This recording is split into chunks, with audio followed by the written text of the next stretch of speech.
বড় ভাইয়ের বুলেটের আঘাতে নিভে গেল ছোট ভাইয়ের জীবন প্রদীপ। ফরিদপুরের বোয়ালমারীতে ঘটে হৃদয় বিদারক এই ঘটনা। দীর্ঘদিন থেকে বিরোধ এবং মামলা মোকদ্দমা আদালতে রয়েছে।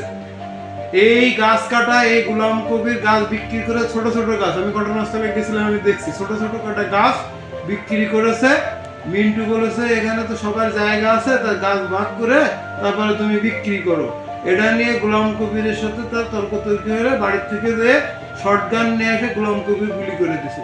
হাসপাতালে যাইতে যেতে মারা গেছে। এই হচ্ছে মূল কাহিনী। আসামি গ্রেপ্তার হয়েছে, শর্টগান উদ্ধার হয়েছে, সিজন লিস্ট করা হয়েছে, মামলা প্রক্রিয়াধীন।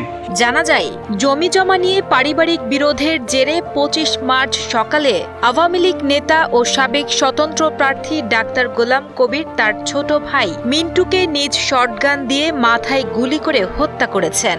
এই ঘটনায় ঘাতক বড় ভাই ডাক্তার কবিরকে আটক করেছে পুলিশ।